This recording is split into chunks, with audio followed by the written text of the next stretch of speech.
2015년 고등학교 2학년 6월 학력평가 지문입니다. 1문단부터 같이 살펴보도록 하겠습니다. 자동차의 매연으로 인한 대기오염이 갈수록 심해지면서 환경오염을 줄일 수 있는 자동차를 생산하는데 여러 나라에서 앞다투어 지금 다투고 있습니다. 그중 상용화란 무슨 뜻이냐면 일상적으로 사용할 수 있게 만들다라는 뜻입니다. 상용화에 성공한 대표적인 사례로 친환경 차인 하이브리드 자동차를 들 수가 있다. 하이브리드에 대한 개념이 등장하고 있습니다. 하이브리드란 두 가지 기능을 하나로 합쳤다는 뜻으로 기존의 자동차와는 달리, 기존의 자동차는 무엇만 있냐면 내연기관 엔진만 있습니다만, 하이브리드 자동차는 기존에 있었던 내연기관 엔진에 전기 모터까지 함께 장착하는 것이 특징이 되겠습니다. 자, 그렇다면은 잠깐 그림을 한번 그려볼 수 있겠는데요. 기존의 자동차는 내연기관만 사용하던 자동차라고 볼 수가 있겠습니다.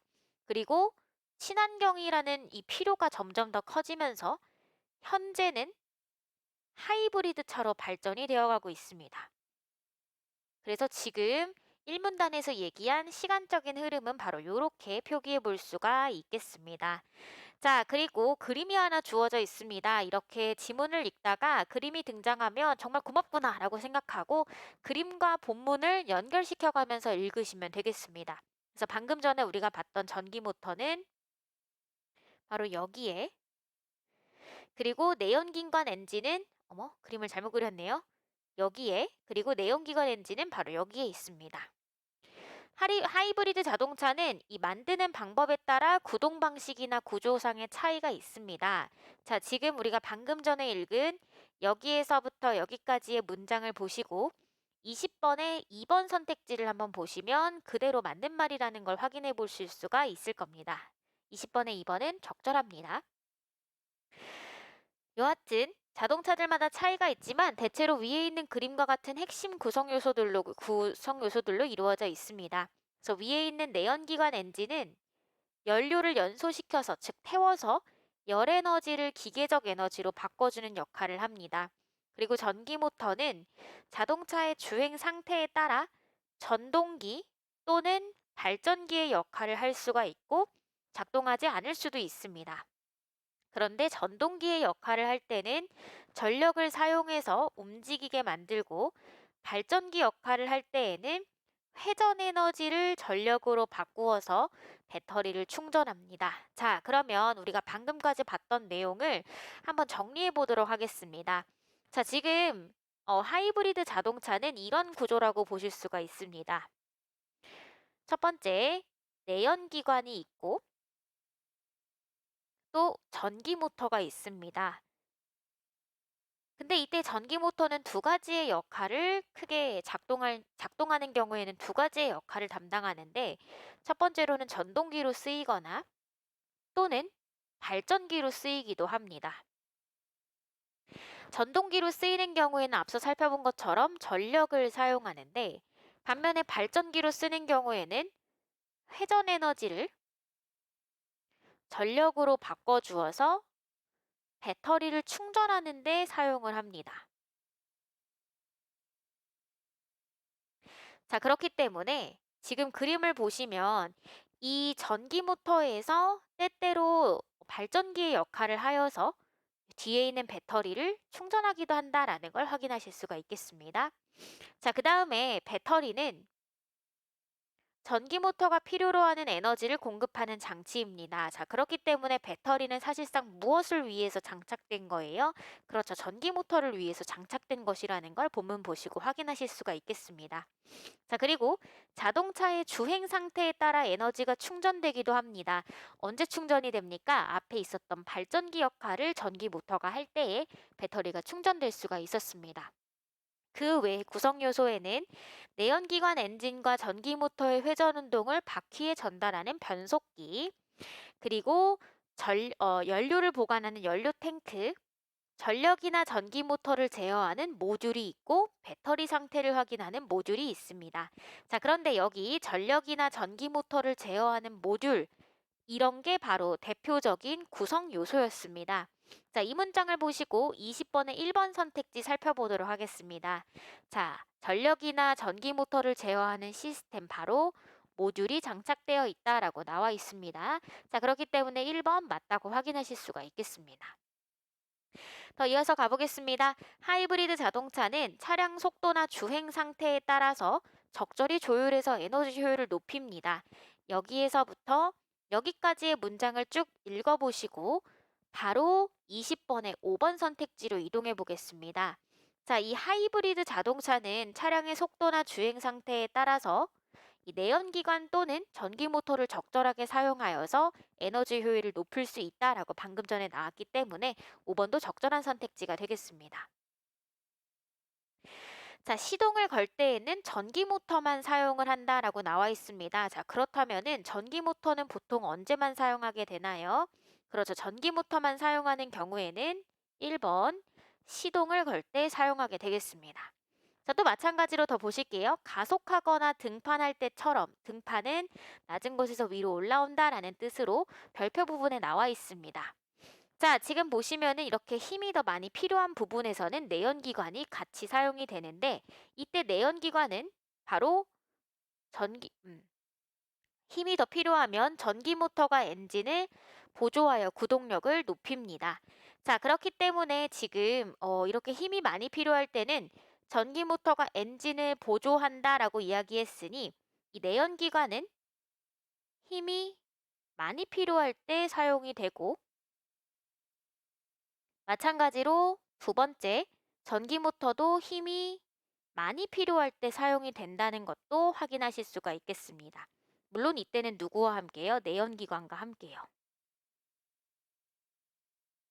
자, 더 이어서 보겠습니다. 정속 주행은 속도에 따라 두 유형인데 저속으로 정속 주행할 때 정속은 일정한 속도로 주행한다라는 건데 저속은 느린 속도가 되겠습니다. 자, 느린 속도로 주행할 때에는 전기 모터만 작용을 하게 되는데 전기 모터는 세모로 표시했죠. 죄송합니다. 자, 전속 정속 주행을 할 때에는 전기 모터만 이용하지만 고속 정속 주행을 할 때에는 빠른 속도로 일정한 속도로 주행할 때에는 엔진과 전기 모터가 함께 작용합니다. 자, 그렇다면은 이 내연기관은 또 언제 고속 정속 주행을 할 때 병행하여서 사용된다는 것을 확인하실 수가 있겠습니다. 그럼 전기 모터는 저속 정속 주행을 할 때와 또 네 번째로는 고속, 정속 주행을 할 때인데 이때 내연기관과 함께 사용된다는 것도 확인하실 수가 있겠습니다. 자, 이제 앞으로 가보겠습니다. 반면에 감속할 때에는 연료 공급이 중단되어 엔진이 정지되고 전기 모터는 배터리를 충전합니다. 자, 그렇다면은 지금 배터리를 충전하는 발전기 상태는 언제만 나타난다는 것을 확인하실 수가 있으세요? 그렇죠. 감속할 때만 나타난다는 것을 확인하실 수가 있겠습니다. 또한 잠깐 정차할 때는 엔진이 자동으로 정지해서 불필요한 연료를 차단하게 되겠습니다. 자, 이런 하이브리드 자동차는 기존의 내연기관 자동차와 비교했을 때 당연히 무엇이 추가로 전기모터 시스템이 추가로 내장되면서 차가 무거워졌습니다. 또 구조도 복잡해졌고요. 그리고 밑으로 구조가 복잡해져서 차량 정비의 어려움이 더욱더 가중되다 더 심화되었습니다. 자, 이 문장 보시고 20번의 4번 선택지 살펴보도록 하겠습니다.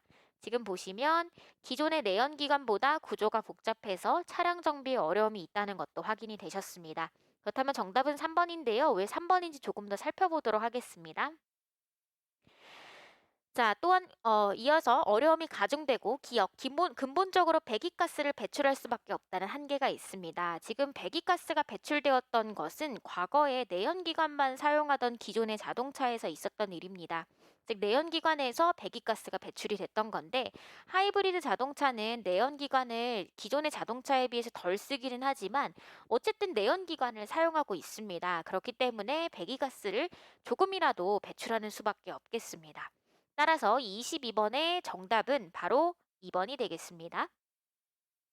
하지만 동력 성능이 뛰어납니다. 그쵸? 요거는 바로 장점. 또 연료 소비율이 낮습니다. 이것도 장점이 되겠습니다. 또 배기가스도 적게 배출하여 환경오염을 줄일 수 있다는 장점이 있습니다. 그래서 이렇게 환경오염을 줄일 수 있다는 장점이 있기 때문에 이런 점에서 하이브리드 자동차는 무공해를 지향하는 전기 자동차 또는 수소연료 자동차가 일반화될 때까지 매우 중요해지겠다라고 마무리를 짓고 있습니다. 자, 그럼 위로 올라가셔서요.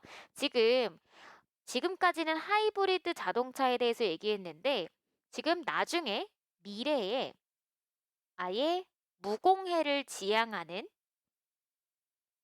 수소 연료 전지 자동차 또는 전기차에 대한 이야기까지도 나아갈 것이고, 따라서 지금 우리가 보고 있는 이 하이브리드 자동차는 친환경 자동차가 미래로 나아가는 그 과도기에 있는 것이다라고 이야기하고 있습니다. 자, 3번 보시면 전기 자동차에서 수소연료 자동차로 넘어간다라고 이야기했기 때문에 적절하지가 않겠습니다. 그럼 이 부분은 뭐라고 바꿔야 적절할까요?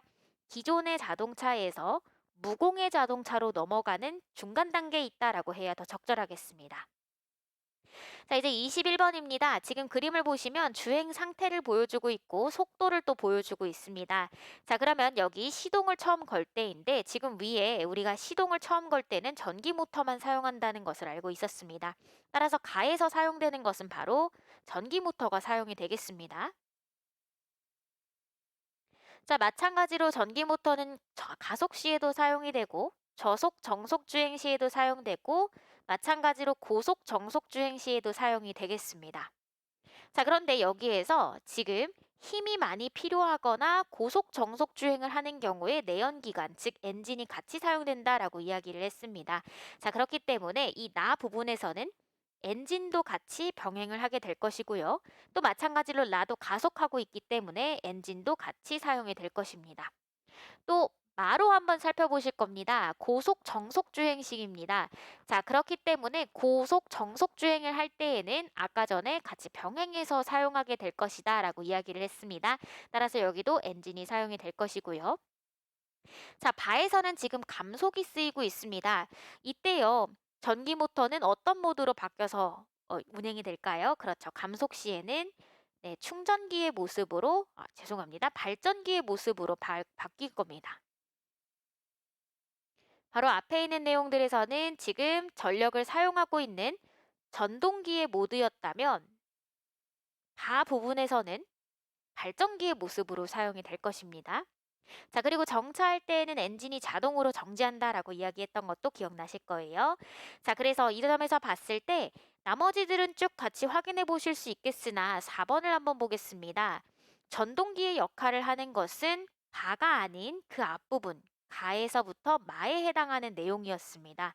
따라서 바는 전동기가 아니라 발전기라고 바꿔야 적절하겠습니다. 따라서 정답은 4번이 되겠습니다.